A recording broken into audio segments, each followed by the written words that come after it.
Pak, ada acara lain, mohon maaf, jadi ini sebelum Bapak pergi Pak, izin boleh nggak ini ada resolusi yang disampaikan oleh Pak Kiai Kampung Pak, akan dibacakan Pak Satya, sebentar aja Pak.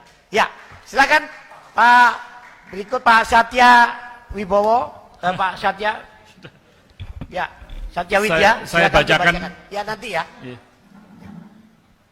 Yang saya hormati Pak Prabowo Subianto selaku calon Presiden Republik Indonesia 2024-2029. Izinkan kami untuk membacakan mujadalah Kiai Kampung yang merupakan hasil dari diskusi langsung para Kiai Kampung dengan masyarakat yang paling bawah, Bapak. Kami bergembira tadi dari penjelasan yang Bapak sampaikan sudah banyak setidaknya menjawab dari hasil diskusi dan mujadalah para Kiai Kampung dengan para masyarakatnya. Kami sendiri dari panitia juga melakukan beberapa kali Zoom untuk membahas masalah ini. Izinkan saya membacakan, Pak, tidak lebih dari 2 menit. Bismillahirrahmanirrahim. Assalamualaikum warahmatullahi wabarakatuh.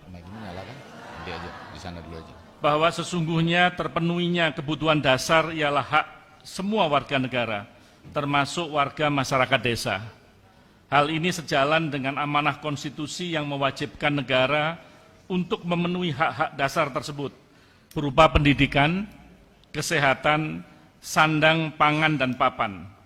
Kewajiban ini juga sesuai dengan kaidah usul fiqh, tasarruful imam alal rayah manutun bil maslahah, yang berarti kebijakan pemimpin terhadap rakyat harus didasarkan pada pertimbangan kemaslahatan. Namun fakta di lapangan masih jauh dari harapan dan cita-cita luhur yang diamanatkan melalui konstitusi.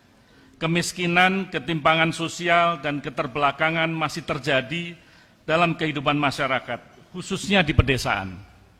Hal ini tidak sesuai dengan prinsip pembangunan yang partisipatoris, berkeadilan, dan berkelanjutan. Perencanaan pembangunan seringkali tidak mencerminkan kebutuhan masyarakat. Mereka hanya dipandang sebelah mata, dipinggirkan, bahkan tidak didengar aspirasinya. Sehingga menjadi permasalahan serius yang mendesak diselesaikan.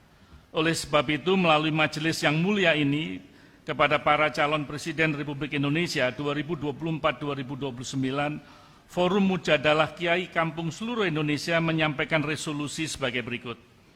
1.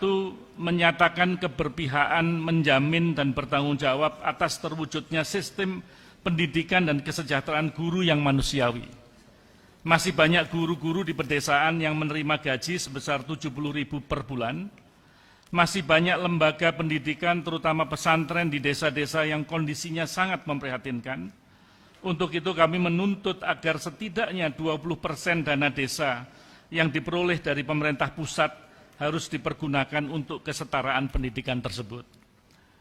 Nomor 2, menyatakan keberpihakan, menjamin, dan bertanggung jawab untuk penyelenggaraan pelayanan kesehatan yang setara dimanapun di Indonesia, terutama di pedesaan.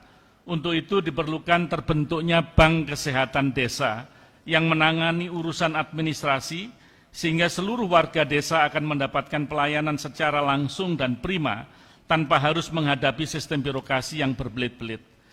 Nomor 3, menyatakan keberpihakan, menjamin, dan bertanggung jawab atas ketersediaan pupuk sesuai kebutuhan petani sepanjang tahun, dengan angka-angka subsidi dan pola distribusi yang transparan. Untuk itu diperlukan terbentuknya Bank Pertanian Desa yang menjamin ketersediaan dana pinjaman bagi pembelian pupuk dan kebutuhan pertanian lainnya tanpa sistem birokrasi perbankan yang menyulitkan petani. Untuk mewujudkan ketiga butir resolusi tersebut, berikut solusinya. Kami menuntut peran kepemimpinan nasional periode 2024-2029 agar mengeksekusi dalam 100 hari pertama masa kepemimpinannya, serta membuka jalur komunikasi dan akses yang konsisten kepada Forum Mujadalah Kiai Kampung seluruh Indonesia. Hal ini dimaksud untuk meningkatkan sinergi dan evaluasi yang akuntabel, berkeadilan, berkelanjutan demi terwujudnya negara Republik Indonesia yang baldatun thayyibatun warabun ghafur, negara sejahtera yang penuh rahmat dan ampunan Tuhan. Wallahul muwaffiq illa al-qamitorik. Wassalamualaikum warahmatullahi wabarakatuh. resolusi Kastil ditempatkan di Malang, ditandatanganin bersama dan seksama oleh Kiai Kampung seluruh Indonesia. Malang 4 Jumadil Awal 1445 Hijriah, 18 November 2023. Demikian Pak yang bisa kami sampaikan, mudah-mudahan bisa diterima dengan baik. Terima kasih. Oke, Bapak sekalian mohon maaf karena Bapak Prabowo ini mau segera meninggalkan tempat karena jalan lain. Jadi ini 2 pertanyaan.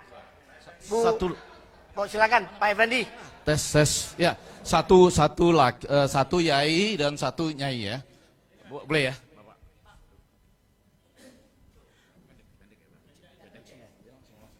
Assalamualaikum warahmatullahi wabarakatuh. Pak Prabowo yang kami hormati, saya langsung ke pertanyaan Pak, karena saya tahu Bapak ada acara lagi di pesantrennya almarhum Kiai Hasyim Musyadi. Ya, saya langsung Pak, saat pemilu ini selalu Kiai Kampung itu hanya menjadi alat kepentingan suara. Ya. Jadi setelah terpilih jarang ingat Pak pada Kiai Kampung, baik yang ngajar di musola, di madrasah, di masjid dan TPA serta pesantren-pesantren yang kecil di pedalaman. Tokoh agama ini di tingkat perdesaan jarang diperhatikan. Jadi kadang-kadang lewat masa idah Pak, lupa. Ini selalu.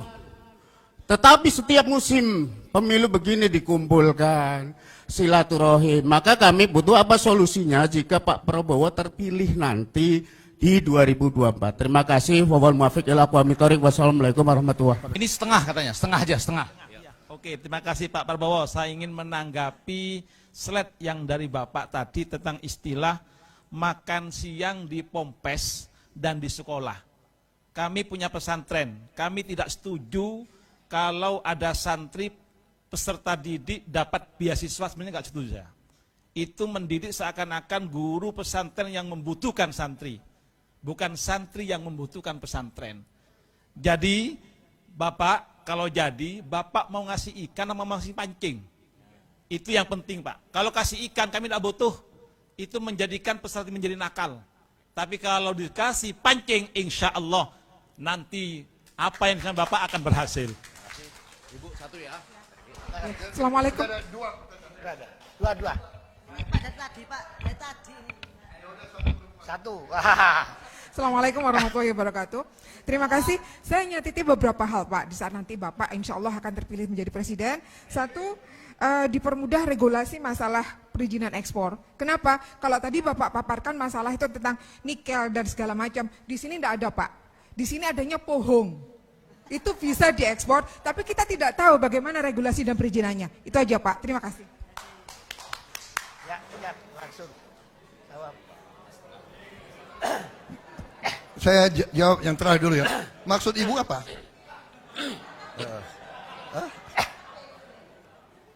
Iya. Kalau tadi Bapak paparkan sejauh mana tuh tentang nikel, biji besi dan segala macam Pak ya.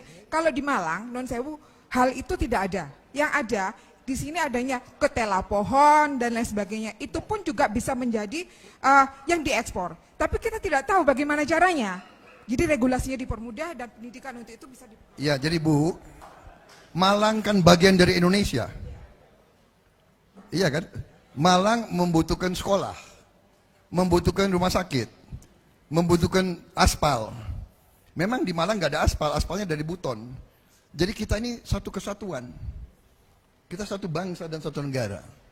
Jadi ini semua adalah untuk membiayai guru-guru yang Bapak tadi mengeluh dan merasakan penghasilan kita kurang. Kan begitu. Bagaimana kita meningkatkan? Bapak tanya solusi. Solusinya adalah untuk meningkatkan penerimaan uang. Baru kita bisa perbaiki kondisi hidup guru, dokter, perawat, semuanya kita perbaiki. Kalau nggak ada penerimaan bagaimana? Kalau kekayaan kita mengalir terus ke luar negeri bagaimana? Ya Bu ya. Jadi saya mengerti. Ketela, singkong,